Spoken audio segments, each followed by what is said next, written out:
आज मैं बात करूँगी अपेंडिसाइटिस के बारे में। तो अपेंडिसाइटिस समझने से पहले अपेंडिक्स का थोड़ा एनाटॉमी समझना होगा, तो उसके बारे में बताती हूँ। ये दिख रहा होगा आप लोगों को कि लार्ज इंटेस्टाइन का पार्ट है, एंड इधर यहाँ पे क्या होता है, इधर यहाँ पे स्मॉल इंटेस्टाइन होता है, ठीक है। तो अपेंडिक्स जो होता है ये स्मॉल इंटेस्टाइन का लास्ट पार्ट और लार्ज इंटेस्टाइन का फर्स्ट पार्ट। ये क्या है, ये जो होता है ये सीकम है, और ये वाला कोलोन है। कोलोन हम ये सारा को बोल सकते हैं। कोलोन को फिर फर्दर डिवीज़न होता है ascending colon, descending colon and transverse colon, ठीक है। और ये वाला जो दिख रहा है ये रेक्टम है, ठीक है। उसके बाद ये अपेंडिक्स जो होता है, ये दिख रहा होगा आप लोग को, यहाँ पे अपेंडिक्स है, फिंगर लाइक प्रोजेक्शन होता है, ठीक है। और इसका लेंथ जो होता है 5 to 10 सेंटीमीटर इसका लेंथ होता है। इसका ये वेस्टिजियल ऑर्गेन है, मतलब ये हमारे बॉडी में अगर हम इसे काट कर हटा भी दें तो प्रॉब्लम नहीं होगा। ये पहले के ज़माने में क्या होता था कि उतना माइंड डेवलप नहीं था, तो लोग जंगल में रहते थे, जिसके कारण कि फूड को उतना अच्छे से बना कर नहीं खाते थे, भूज करके नहीं खाते थे। तो उस टाइम इसका इम्पोर्टेंट रोल था कि उसको डाइजेस्ट करने में हेल्प करता था। लेकिन अभी इसका कुछ ख़ास रोल नहीं है, क्योंकि हम लोग का माइंड बहुत ज़्यादा डेवलप हो गया। हम लोग जो खाते हैं अच्छे से भूज करके खाते हैं। इसका एनिमल्स में यूज़ है, क्योंकि उन लोग घास वगैरह ज़्यादा खाता है, तो उसको डाइजेस्ट करने में ये हेल्प करता है। अब मैं बात करती हूँ अपेंडिसाइटिस के बारे में। उसका इंसिडेंस देखेंगे, aetiology, causes, types, pathophysiology, sign and symptom, diagnostic evaluation, management वगैरह देखेंगे, ठीक है। तो स्टार्ट करते हैं अपेंडिसाइटिस। अपेंडिसाइटिस क्या होगा कि जब इन्फ्लामेशन ऑफ वर्मीफॉर्म अपेंडिक्स, मतलब जब अपेंडिक्स में इन्फ्लामेशन डेवलप हो जाएगा, ठीक है। ये बताए थे कि हमारा क्या अपेंडिक्स है, तो जब अपेंडिक्स में इन्फ्लामेशन डेवलप हो जाएगा तो उसको बोलेंगे अपेंडिसाइटिस। अब इंसिडेंस की बात करें, मतलब उसका हम या बात करें कि कितना से कितना एज को ज़्यादा होने का चांसेस रहता है, तो उसमें ये होने का चांसेस रहता है सबसे ज़्यादा 10 to 30 ईयर्स के यंग एज में। क्योंकि इस एज में क्या होता है कि हमारा खाने पे कोई खास कंट्रोल नहीं रहता है। आफ्टर 30 ईयर्स खाने पे बहुत ज़्यादा कंट्रोल रहता है। इस ईयर में हम कुछ भी खा लेते हैं, मोमोज़, बर्गर वगैरह, मैदा वाला सामान, सब मैदा वाला चीज़ खा लेते हैं, जो कि इंटेस्टाइन में, जो कि बहुत ज़्यादा इंटेस्टाइन में चिपकते हुए वो अपेंडिक्स में जाके इन्फ्लेमेशन कॉज करता है। लेकिन आफ्टर 30 ईयर्स तक खाने पे हमारा कंट्रोल हो जाता है, इसलिए ये मैक्सिमम 10 to 30 ईयर्स के एज में देखने को मिलता है। अब इटियोलॉजी की बात करें तो सबसे मोस्ट इम्पॉर्टेंट इटियोलॉजी है obstruction of fecalith, accumulation of faeces in lumen. देखिए यहाँ पे दिख रहा होगा, ये क्या है, ये वाला जो बनाया है ये अपेंडिक्स है, ठीक है। और ये सीकम है, यानी लार्ज इंटेस्टाइन का पार्ट है। तो क्या होगा कि अगर फीकल बहुत लॉन्ग टाइम तक यहाँ पे अगर रहेगा, जमा रहेगा फीकस का, ठीक है, तो फीकस यहाँ पे जमा रहेगा, तो ऑब्वियस सी बात है, कोई चीज़ अगर पानी ही ज़्यादा दिन तक जमा रहता है कहीं नाला पे, देखते हो वहाँ पे एकदम बहुत ज़्यादा मक्खी वगैरह बैठने लगता है, और वहाँ पे इन्फेक्शन होने का ज़्यादा चांसेस रहता है अगर आप वहाँ पे रहोगे तो उसके साइड में। तो सेम कंडीशन यहाँ पे भी है कि अपेंडिक्स में स्टूल का फॉर्म जमा हो गया, यहाँ पे बहुत दिन से जमा है, जिसके कारण कि यहाँ का प्रेशर जो है वो बहुत ज़्यादा इंक्रीज़ हो रहा है, जिसे हम बोलते हैं intraluminal pressure. Intraluminal pressure increase होगा, जिसके कारण कि इन्फ्लामेशन होगा। उसके बाद इससे यहाँ पे ब्लड एंड O2 वगैरह नहीं पहुँच पाएगा प्रॉपर अमाउंट में, इन्फ्लामेशन होगा, जिसके कारण कि अपेंडिसाइटिस होगा। अब ट्यूमर की बात करें तो ट्यूमर, या फिर उसे हम कैंसर को ट्यूमर बोलते हैं। तो ट्यूमर में क्या होता है कि एक्स्ट्रा सेल का ग्रो होने लगता है ट्यूमर के कंडीशन में, ठीक है। तो एबनॉर्मल ग्रो करने लगेगा सेल का अपेंडिक्स में, तो उसे हम ये भी एक कॉज हो सकता है अपेंडिसाइटिस का। अब फॉरेन बॉडीज़ कोई भी बैक्टीरिया, वायरस, फंगस वगैरह आ करके यहाँ पे इन्फ्लामेशन कॉज करता है। सीड से, देखिए सीड से में क्या होता है कि जैसे हम लोग किसी भी चीज़ का सीड्स वगैरह होता है वो हम लोग बाय द वे मिस्टेकली खा लिए तो इसका डाइजेस्ट नहीं हो पाता है, ये इंटेस्टाइन में इसका डाइजेस्ट नहीं हो पाता है। उसके बाद क्या होता है कि वो किसी कारण से वो अगर अपेंडिक्स में चला गया तो वहाँ पे वो अपेंडिसाइटिस कॉज करता है। और एक होता है किंग ऑफ अपेंडिक्स, जिसे हम ट्विस्टिंग ऑफ अपेंडिक्स भी बोलते हैं। जैसे ये नॉर्मली इंटेस्टाइन है, ठीक है, तो ये इंटेस्टाइन एक होता है इंटूसेसेप्शन में क्या होता है कि स्मॉल इंटेस्टाइन का कोई भी पार्ट अगर लार्ज इंटेस्टाइन के कोई पार्ट पे ओवरलेप कर ले, ठीक है, तो इसे हम बोलेंगे इंटूसेसेप्शन। बट इन अपेंडिसाइटिस कंडीशन में क्या होता है कि इंट्रालुमिनल प्रेशर इंक्रीज होने के कारण ये जो रहता है ये इंटेस्टाइन है नॉर्मली हमारा, ठीक है, तो ये इंटेस्टाइन जो रहेगा वो मुड़ जाएगा। मुड़ेगा तो क्या होगा, जिसके कारण जो इसमें लार्ज इंटेस्टाइन में मेनली वाटर का एब्जॉर्ब हो रहा है ना, वाटर का अच्छे से एब्जॉर्ब हो पाएगा, एब्जॉर्ब नहीं हो पाएगा, बहुत सारा प्रॉब्लम आ जाएगा, तो इसके कारण भी हो सकता है। स्वेलिंग हो जाएगा बाउल वाल में। एंड टाइप्स की बात करें तो फर्स्ट ऑफ ऑल कि एक्यूट सिंपल अपेंडिसाइटिस, एक्यूट मतलब जो कम टाइम के लिए हो रहा है तो उसे हम एक्यूट बोलते हैं, और क्रोनिक किसे बोलते हैं, जो बहुत लॉन्ग टाइम तक के लिए हो रहा है उसे क्रोनिक बोलते हैं। तो एक्यूट सिंपल अपेंडिसाइटिस में पेन होगा राइट लोअर क्वाड्रेंट में। राइट लोअर क्वाड्रेंट में पेन क्यों होगा, क्योंकि जो अपेंडिक्स होता है वो राइट साइड में प्रेजेंट होता है एब्डोमेन के, और लोअर में प्रेजेंट होता है, इसीलिए पेन एंड टेंडरनेस रहेगा राइट लोअर क्वाड्रेंट में।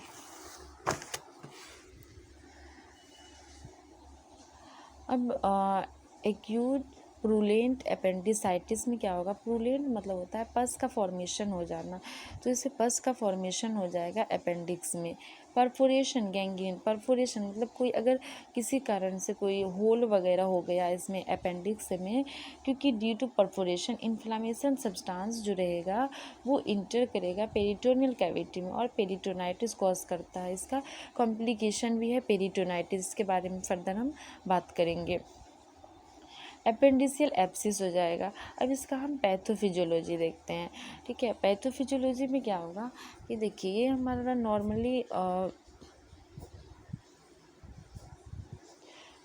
नॉर्मली मैं डायग्राम बना रही हूँ अपेंडिक्स का, ये वाला सिक्कम है, ठीक है। तो अपेंडिक्स की कंडीशन में किसी भी इटियोलॉजिकल फैक्टर के कारण, सपोज यहाँ पे ऑब्स्ट्रक्शन हो गया, ठीक है, तो ऑब्स्ट्रक्शन हो गया जो इसमें से म्यूकस का सिक्रीशन हो रहा है, तो म्यूकस तो बाहर नहीं जा पा रहा है, ठीक है, तो अगर बाहर म्यूकस नहीं जा पाएगा तो क्या हो जाएगा, यहाँ पे ऑब्स्ट्रक्शन है और इन म्यूकस का सिक्रीशन हो रहा है, तो जो भी ऑक्सीजन है या फिर ब्लड वगैरह का ब्लड सर्कुलेशन है वो यहाँ तक नहीं पहुँच पाएगा, जिसके कारण कि यहाँ पे इन्फ्लामेशन कॉज हो जाएगा और सीवियर पेन होने लगेगा, ठीक है। अब हम क्लिनिकल मैनिफेस्टेशन बताते हैं, तो इसका सबसे इम्पॉर्टेंट क्लिनिकल मैनिफेस्टेशन ही होता है अपेंडिसाइटिस का। कॉम्पिटिटिव एग्ज़ाम वगैरह में इससे रिलेटेड बहुत क्वेश्चन पूछा जाता है। तो हम बात करें क्लिनिकल मैनिफेस्टेशन की, तो एक सब्जेक्टिव डाटा होता है जिसे हम कोवर्ट डेटा बोलते हैं, और ऑब्जेक्टिव डेटा होता है जिसे हम ओवर्ट डेटा बोलते हैं। तो सब्जेक्टिव मतलब क्या होगा कि जो पेशेंट बताएगा कि लाइक हमें पेन हो रहा है, हमको चक्कर आता है, सब जो भी पेशेंट बता रहा है उसको बोलेंगे सब्जेक्टिव डेटा। और ऑब्जेक्टिव डेटा बोलते हैं जो आप एज अ डॉक्टर या फिर एज अ नर्स जो एब्जॉर्व करते हैं उसे बोलते हैं ऑब्जेक्टिव डेटा, ठीक है। तो सब्जेक्टिव डेटा में क्या होगा कि मोस्ट कॉमन सिम्टम अपेंडिसाइटिस का होगा एब्डोमिनल पेन होगा, तो पेशेंट को पता चलेगा कि एब्डोमिन में पेन हो रहा है तो बोलेगा कि हमारे एब्डोमिन में पेन हो रहा है, ठीक है। और देखिए राइट साइड पेन हो रहा है लोअर क्वाड्रेंट में।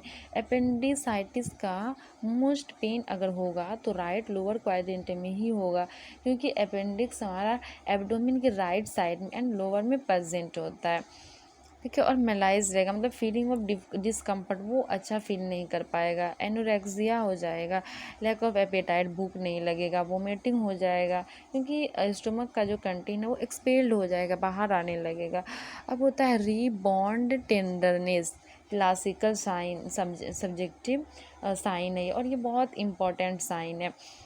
देखिए, अगर पेशेंट का जो एब्डोमेन है, ठीक है, अगर उस पे आप जिस टाइम प्रेस करोगे, ठीक है, तो उस टाइम कोई पेन नहीं होगा। आप सपोज़ ये स्टमक है, ठीक है, अगर इस टाइम उस पे प्रेस कर रहे हो तो उस टाइम कोई दर्द वगैरह फील नहीं होगा। जैसे आप इसको धीरे धीरे हटाओगे, उस टाइम बहुत ज़ोर का पेशेंट को दर्द फील होगा।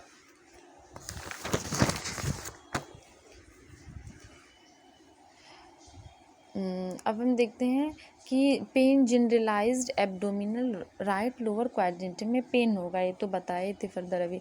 मोस्ट कॉमन सिम्टम है ये। अब ऑब्जेक्टिव डेटा में देखते हैं कि आप एज अ डॉक्टर या फिर एज अ नर्स आप क्या एब्जॉर्ब कर रहे हो, ठीक है। तो ऑब्जेक्टिव डेटा को ओवर डेटा भी हम बोलते हैं।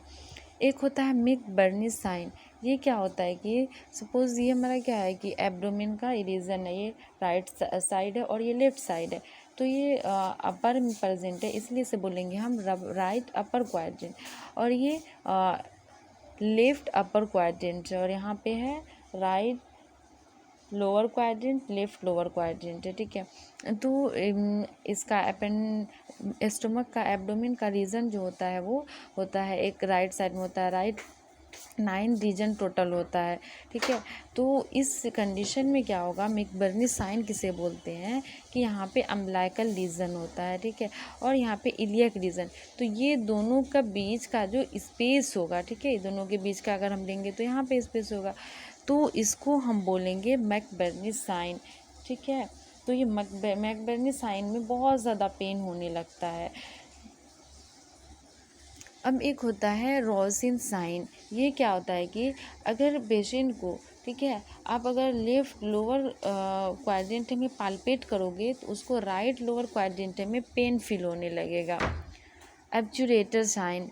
एब्चुरेटर साइन क्या होता है कि उसका अगर थाई या फिर जॉइंट को आप रोटेशन करोगे, अगर मोड़ोगे, तो उस टाइम भी बहुत ज़्यादा पेन फील होने लगेगा। स्वैस साइन क्या होता है कि अगर वो अगर वो लेग को उठाएगा खुद से, एक्टिव मतलब क्या होता है कि एक्टिव मतलब होता है कि वो खुद से जो मूवमेंट कर रहा है, और पैसिव मतलब जो उसका रिलेटिव जो भी हो, कोई अगर अदर पर्सन उसका मूवमेंट करा रहा है तो उसको हम पैसिव बोलते हैं।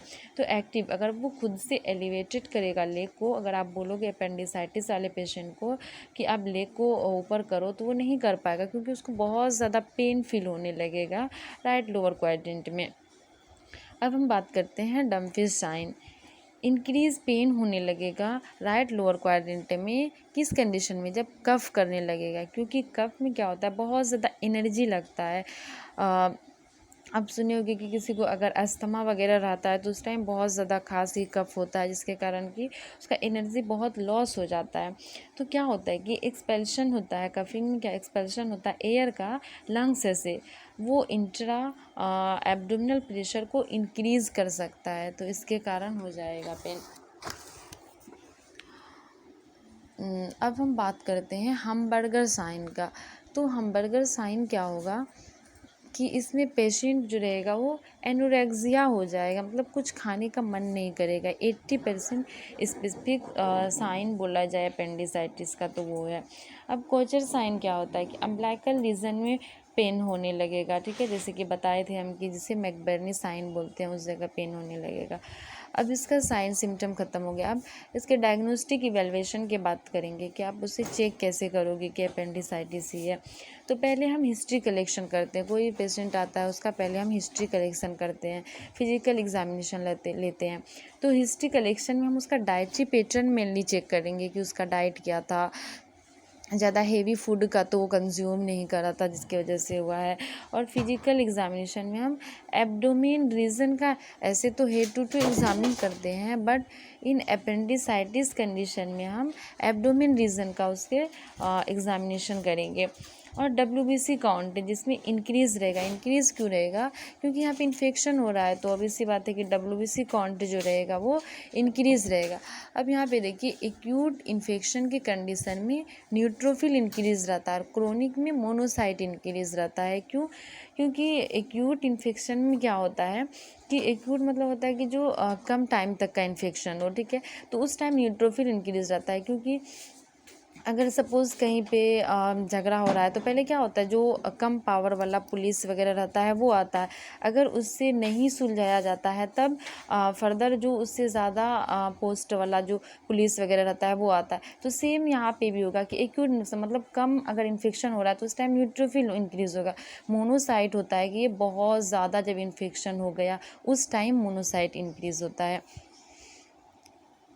और एब्डोमिनल एक्सरे करेंगे, सीटी स्कैन करेंगे, क्योंकि देखेंगे कि अपेंडिक्स जो है वो म्यूकस के कारण डायलेटेड तो नहीं हो गया, ये देखेंगे। अल्ट्रासोनोग्राफी करेंगे और लेप्रोस्कोपी करेंगे। इसका मोस्ट इम्पॉर्टेंट मैनेजमेंट बोला जाए फिर डायग्नोस्टिक इवेल्युएशन लेप्रोस्कोपी ही है। इसके बारे में फर्दर अभी हम डिस्क्राइब करेंगे। और प्रेगनेंसी टेस्ट करेंगे। अपेंडिसाइटिस की कंडीशन में प्रेगनेंसी टेस्ट क्यों करेंगे? क्योंकि इसका इंट्रा एब्डोमिनल प्रेशर जो रहेगा वो इंक्रीज़ हो सकता है प्रेगनेंसी के कारण, इसीलिए हम इसका प्रेगनेंसी टेस्ट करेंगे। अब एक होता है एल्ब्रेडो स्कोर। ये क्या होता है कि इसमें हम फाइंड आउट करते हैं अपेंडिसाइटिस को। एक होता है अपगार्ड स्कोर या फिर ग्लेसगो कोमा स्कोर। ग्लेसगो कोमा स्कोर में मेनली कॉन्शियसनेस पेशेंट का देखा जाता है। तो उसी टाइप से एक एल्ब्रेडो स्कोर भी होता है। इसमें अपेंडिसाइटिस को हम पता करते हैं कि अपेंडिसाइटिस पेशेंट में है या नहीं है, ठीक है। तो इसका जो होता है टोटल स्कोर 10 होता है। जैसे अगर बोला जाए कि माइग्रेट राइट इलियक फोसा में पेन है तो 1 पॉइंट देंगे। अगर एनोरेक्सिया हो रहा है तो 1 पॉइंट देंगे। नॉजिया वोमिटिंग हो रहा है उसमें भी 1 पॉइंट देंगे। मतलब इसी तरह करते करते टोटल उसका स्कोर 10 होता है। अगर किसी में 10 स्कोर प्रेजेंट है मतलब वो एल्ब्रेडो स्कोर से सफ़र कर रहा है। अब इसका मैनेजमेंट का बात करेंगे। तो मैनेजमेंट में हम लोग क्या करते हैं, पहले नॉर्मली मेडिसिन दे करके ठीक करने का ट्राई करते हैं। अगर मेडिसिन से ठीक ना हो तब फर्दर हम उसका सर्जिकल मैनेजमेंट वगैरह पे ध्यान देते हैं। तो पहले हम मेडिकल मैनेजमेंट करेंगे, बेड रेस्ट देंगे। NPO मतलब नील पर ओरल, पेशेंट को हम भूखा रखेंगे। कुछ भी ओरल से मतलब कि कुछ भी ओरल से हम नहीं देंगे, हाँ IV के थ्रू दे सकते हैं। जो भी मेडिसिन वगैरह देना वो IV के थ्रू देंगे। और एंटीबायोटिक में हम अगर बैक्टीरिया के कारण हो रहा है तो एंटीबायोटिक देंगे, उसमें हम देंगे एम्पीसिलिन, जेंटामाइसिन वगैरह। अगर फीवर हो रहा है क्योंकि इन्फेक्शन हो रहा था तो उसमें पैरासीटामोल देंगे। एंटीएमेटिक्स, अगर वोमिटिंग हो रहा तो उस कंडीशन में पेरिनोर्म वगैरह देंगे। एनाल्जेसिक, अगर पेन हो रहा है तो उसको डेक्लोफिनेक सोडियम देंगे, ठीक है। अब देखिए साइड लाइंग पोजीशन जो होता है यानी कि सी शेप्ड, पेशेंट का हमेशा मन करेगा सी शेप्ड यानी पैर को मोड़ करके सोने का, क्योंकि उस टाइम क्या होता है कि एब्डोमिनल जो गार्डिंग रहता है उसको अगर पैर को आप फ्लेक्स करोगे तो उस टाइम उसको बहुत रिलीफ फील होगा, पेन फील नहीं हो पाएगा।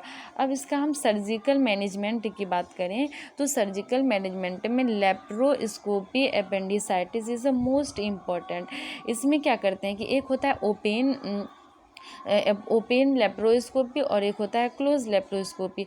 ओपन लेप्रोस्कोपी में हम क्या करते हैं कि इस कंडीशन में जो होता है कि जो अपेंडिक्स होता है, ठीक है, ये अपेंडिसाइटिस जो था तो ये अगर फट करके, ठीक है, कोई बोलता है ना कि वो अपेंडिसाइटिस उसका हो गया, अपेंडिक्स फट गया जिसके कारण वो डेथ हो गया।